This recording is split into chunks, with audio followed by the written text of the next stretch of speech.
So, at the moment, I've been laser focused on the Reliving the War series on my channel, and I completely let this one slip me by. I'm late to the party here, but thanks to Guru Larry giving me a heads up on Twitter, thanks very much Larry, I only recently found out that a prototype release of WWE Brawl for the 3DS was found by a collector and YouTuber named Next Level. Nick's been collecting for a long time. He's shown a ton of patience when hunting for rarities, particularly for Nintendo related items. And as I found out when reaching out to Nick, he's also a really nice guy. All those videos you saw already covering WWE Brawl, those are all thanks to Nick right here who found the prototype. And you'll also see footage in this video from Nick's original WWE Brawl upload. So please, if you care about this stuff at all, or if you just want to help out a good creator, check out his channel and subscribe. He uploaded the prototype to the internet almost immediately without asking for anything from the community. A lot of other folks have made videos on the game without so much as giving the guy a mention, so please check out his work and tell him Wrestling Bio sent you. Right, to understand WWE Brawl, we need to go back to an earlier WWE game that was also cancelled, WWE Titans Parts Unknown. Back in 2004, publisher THQ assigned Next Level Games to create a new fighting game based on the WWE license. According to the brilliant Wrestling with Pixels book by Auden Sorley, the game was to make use of destructible arenas while featuring over-the-top moves based on the wrestling moves we see on TV. Looking at the concept art, we can confirm that destructible environments were a priority. There's a few notes on Triple H's Coliseum here that state the level would crumble away to reveal the whole background. The characters in WWE Titans were extremely exaggerated, and I gotta say, I really like what they were going for here. Kurt Angle in particular looks amazing, and it's a real shame that this fantasy-based WWE fighter never saw the light of day. It looked like a unique and creative use of the WWE license, and you know me, these kind of quirky takes on pro wrestling in video games is right up my alley. The Unseen64 website states that THQ were not happy with what Next Level Games presented to them, and the idea was shot down before development even began, and all that remains of WWE Titans are pieces of concept art that just leave us feeling curious and a bit sad. Still, THQ were eager to use the WWE license to create something different, something away from the usual simulation style of wrestling video games that Yuke's had pretty much mastered at this point. We got Legends of WrestleMania, a game developed by Usual Suspects Yuke's that wasn't terribly well received. We got WWE All-Stars, an incredible arcade-style wrestling game from Midway Studios San Diego that still, to this day, remains quite misunderstood. But before both those games were greenlit, THQ partnered up with Australian-based developer Blue Tongue to begin work on WWE Brawl for Xbox 360 and PlayStation 3, scheduled for a 2012 release according to LostMediaWiki.com. Altron Games would handle the 3DS port, and what's so cool about this prototype is the fact that many of us didn't even know a 3DS port was in consideration. Here's some footage of the Xbox 360 version of WWE Brawl before it got cancelled. The characters look very over the top, they're fighting in unique areas such as subways and office buildings, and something you quickly realise is that environmental destruction was once again a big priority with this game, something of a carryover from WWE Titans. The character outfits are very unique, everything about the game seems fictional, and when we look at some of the concept art and design documents for the game, we can learn a bit more about WWE Brawl's original storyline. It would appear that two factions were going to get featured in the game, the Corporation, led by Vince McMahon, and the Resistance, led by John Cena and Kelly. Obviously, the Resistance were trying to stop whatever diabolical scheme the Corporation were cooking up, but it's really up to us to guess exactly what that evil scheme was because no other information is available about the single-player campaign mode. WWE.com were able to interview some folks who worked on the game, and apparently Edge was going to be a member of the Corporation, but he maybe had some underlying motivations. Perhaps he was going to screw over Vince or something, who knows.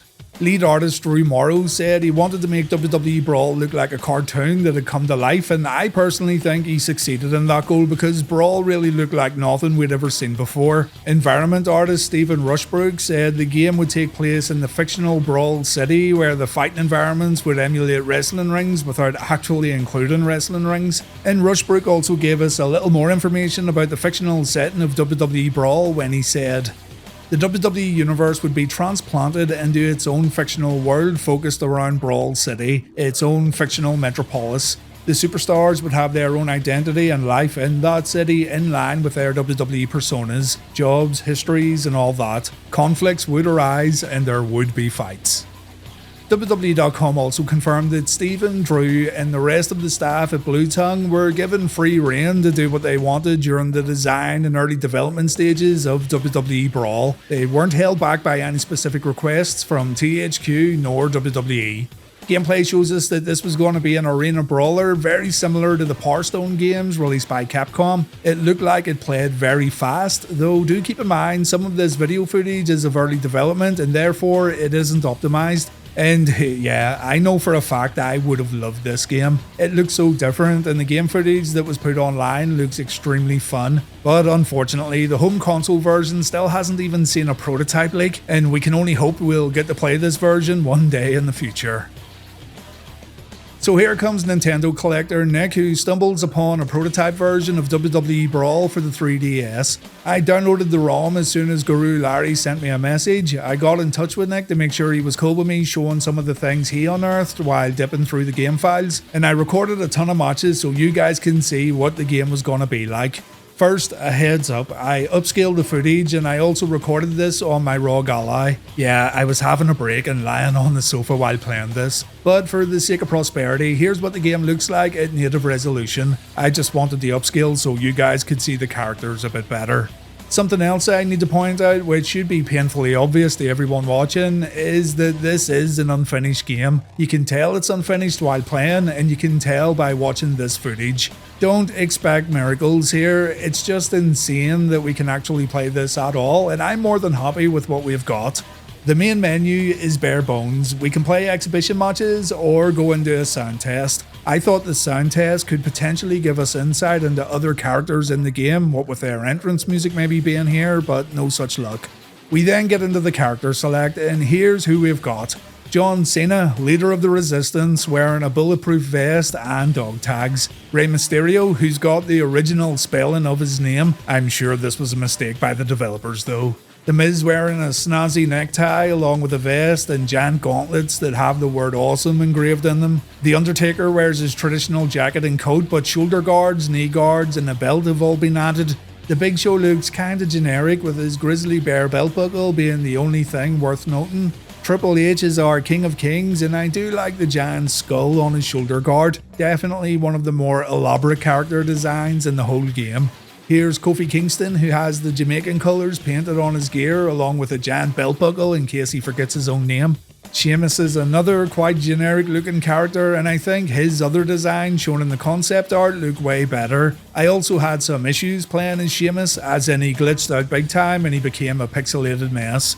Randy Orton's probably my favourite design. The concept documents state that the spirit of the snake runs through Mr. Orton, so I'm guessing those are tubes of deadly venom wrapped around his body. The Big Red Machine Kane's another really fun looking character where the developers wanted to make him look as menacing as possible. Sergeant Slaughter's in full exaggerated army gear, he definitely wants to wreck a few maggots. And finally we have R-Truth, who again looks quite generic, though I do like the hair included in his character model, and I also like the white and blue colour scheme.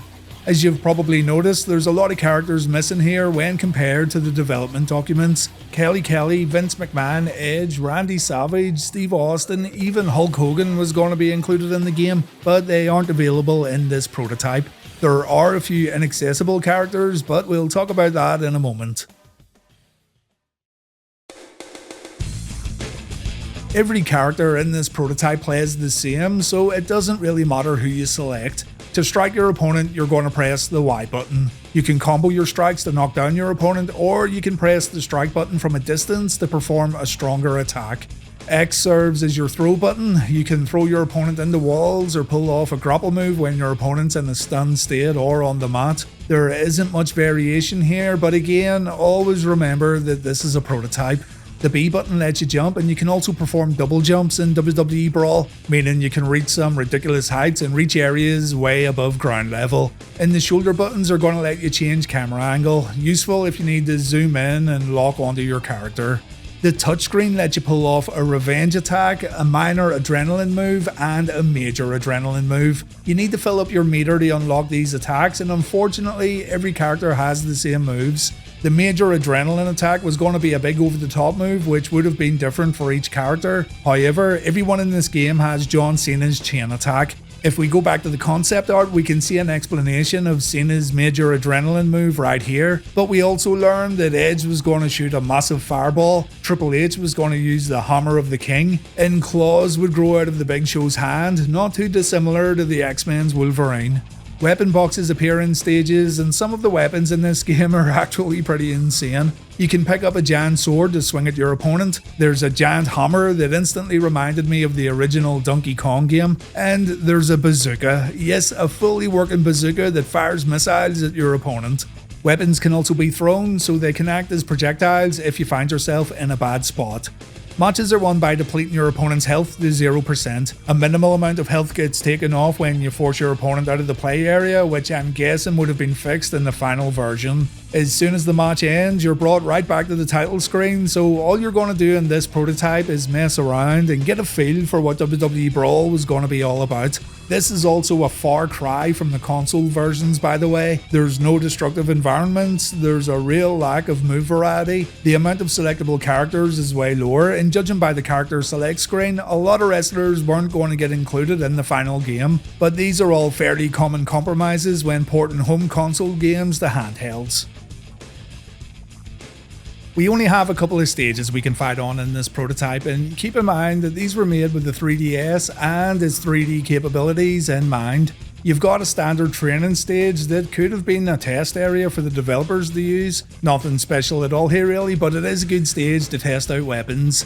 You've got this kind of factory or power plant level that features a giant power generator that not only electrocutes you, but it also shoots projectiles. I think these were added just to show off the 3D capabilities of the handheld. And there's also conveyor belts on this stage that take you down and around the perimeter of the play area. Kinda unique for sure, and it would have been good to see this fully realised in the home versions. Finally, there's a lobby area. Nick dug deep into the ROM file to learn that this stage is actually named the SmackDown Hotel, and this one is definitely the most unique. You can take an elevator in this level and you'll be forced into a small play area for a limited time period. Once you get out of the elevator, you'll fight on the hotel roof where a UFO appears to blast anything in its immediate sight. It's absolutely crazy, but I love it. Unfortunately, we don't have any other play areas in the game, but Nick found a lot more information while digging through the game files, and I will get to those in just a moment. But that's pretty much everything this prototype has to offer from a gameplay perspective. In the WWE.com interview, the developers talked about watching a ton of video to learn how characters walked in real life and how they moved in certain situations. We can't see any of that in this prototype, so I think everyone was just given John Cena's basic moveset as placeholders, and that's why everyone plays the exact same. It is a shame, but you can't get annoyed about it. It's a small miracle that this game's even in a playable state. If you're going to give this a download yourself, you'll probably test out every character and play on every level a few times. At most, you'll see everything the game has to offer within 30 minutes or so. So obviously, don't go into it expecting big things. You do get a feel for what the game could have been like though, and to me, that's more than enough.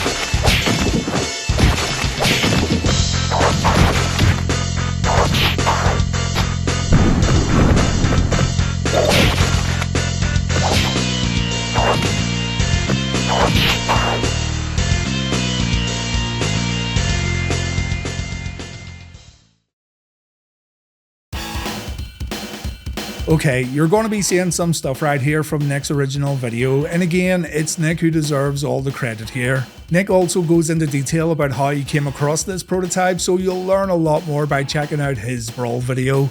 In regards to the levels, Nick found out that the generator level was part of a 4-part stage that would bring players to a penthouse suite. I'm guessing this would have been the corporation's office and they had this massive power plant under the building because, I don't know, they're evil bastards.